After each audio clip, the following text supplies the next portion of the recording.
Howdy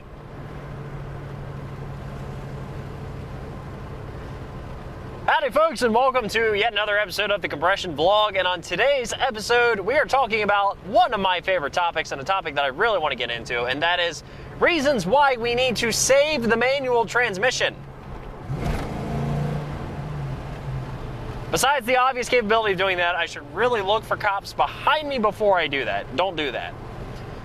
So today's episode, we're talking about why we need to save the manual transmission. So you guys immediately know my opinion out the gate, and yes, it is true. I am a big proponent of being able to drive a stick shift, because in my opinion, it is one of the most rewarding experiences that you could possibly have in any automobile. When you're talking especially about a sport-oriented, almost said aircraft. Why did I almost say aircraft? Blech. When you're talking about a sport-oriented automobile, it is one of the most satisfying things where you can manually change the gears yourself. So much traffic. And I'm not just talking about like the flappy paddle gearboxes, because to me a sequential is boring. No, I'm talking about being able to change the gear, that physical movement of the gear stick. For some reason, it's very appealing. And it's one of the things that I will continually tell people. It's something that I'm really glad I learned how to do.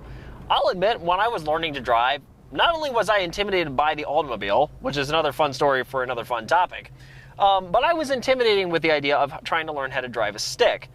Now, the comical thing is that I actually learned how to drive stick on my dad's tractor. At least the basic principles of the clutch, the gas, and stuff like that, and then later applied it to my brother's Mazda Protege, and then eventually to this very Ford Mustang. So yes, I kind of had to work my way up the ladder, if you will. But it's one of the most rewarding things of learning how to do it, because not only are you learning how to basically become one with the machine in a sense of changing gears, but it's also rewarding just that overall learning curve. Because driving stick is surprisingly not that difficult to do. It's not that difficult to learn, and it's extremely rewarding when you learn how to do it.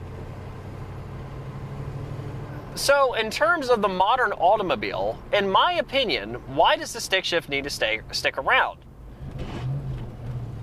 as I grind second gear? In terms of the modern automobile, why does the manual have to stay around?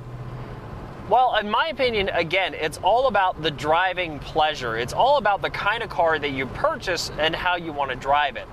In my particular instance, I feel like I would probably be happiest with something like a Dodge Challenger RT or Ford Mustang GT with a manual.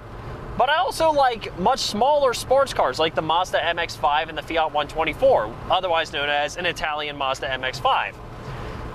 In other words, smaller cars that are purpose-built for sporty, pleasurable, spirited driving. And in my opinion, the idea of an automatic in a Mazda MX-5 is just plain revolting. It's like saying, you know what, I'm gonna go out and buy a Big Mac, but I'm gonna make sure the burger's made out of turkey. Which, it's McDonald's, so chances are the burger probably is made out of turkey. Anyway, it's the idea of being able to be one with the machine. In my opinion, at least, in regards to spirited driving, it's something that we should all be able to enjoy. And I'm not talking about trying to do 200 miles an hour down the highway as we try to go our way home. I'm talking about just that overall ability of being able to carve through curves, of being able to accelerate down the straights just a little bit on a funny side, a little bit reckless. We need more tracks in America. We need more road courses. We need more events like autocrosses and stuff like that where we can genuinely enjoy the cars as they're built. They don't have to be competitive events per se, but things like track days and fun stuff like that, we really need more of them here in America, because let's be honest here, what's the point of owning a high-powered sports car if you can't use it? And one of the great things about using that high-powered sports car is just being part of the driving experience.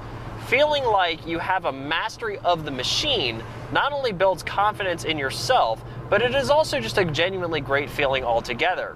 And in my opinion, at least, it's that very reason why the manual needs to stay in one form or another in some of these cars. Now again, I'm not exactly a big fan of things like the flappy paddle gearboxes that we have with like the Manumatics or whatnot with things like the Dodge Challenger, and also the sequential gearboxes as they're starting to appear in other cars. In my opinion, they're really just not that great. They're really not as rewarding. For me, part of that rewarding feeling of being part of the machine is the physical sensation of actually having to press the clutch and select the gear manually, and then apply clutch and gas in an appropriate manner to keep the car moving. That to me is much more rewarding and much more invigorating when you're talking about driving a car. I honestly feel like there are some cars out there that need to be driven solely for the sake of fun. I don't give a damn about the numbers. I don't care about the 0 to 60. I don't care about how hard it can go around a corner. I don't care about how it can potentially destroy a racetrack. In my opinion, the best cars are the ones that are slower per se, but are much more fun to drive. For example, I got to drive my friend's old Mazda MX-5 the one time, and I will still swear to you guys, even though I did only a small lap around a parking lot, it was still one of the most satisfying feelings I've ever had, because that thing felt like a go-kart. It was so small, so nimble, it was so rewarding to drive. And that was just a blast around a parking lot. That wasn't anything serious. I would love to own one day, and I really hope that I do. And again, cars like Lucy, she's a great example. This car has a 5-speed Tremec manual transmission, and even though second gear at this point pretty much doesn't exist anymore, this thing is still an absolute blast when you just want to downshift and romp it. Or alternatively, when you're trying to go through corners and all that, you're going through all that feeling of trying to select the right gear for the right corner where you're not going to kick the back end out, you're not going to go power sliding like mad, and yes, it's a Mustang, so that does happen. But where you're just trying to select the right gear, and it's very rewarding to be able to do that yourself. The other thing about driving a manual, is that once you get used to it, it's honestly not that bad to daily drive it. It's really not all that difficult. And frankly, it is still one of my favorite things to do. Days like today, where I admit the cloud cover came out, but today was sunny, it's warm, it's beautiful, it's dry, it's perfect condition for this car.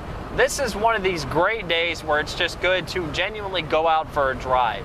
You don't need a destination, you don't need somewhere to go, you don't need anywhere in particular that you need to be. You just want to experience the sensation of being able to drive the car by yourself. And that, to me at least, is one of the most rewarding and one of the most pleasurable things out there. So, again, this is where you folks come in. Comment down below, let me know what you think. And of course, like, comment, and you can follow us now on Instagram to express your opinions as well. We try to post something or another every day on Instagram, so it varies. But anyway, folks, that's all for today. I guess I'll see you all in the next episode. We'll catch you on the flip side.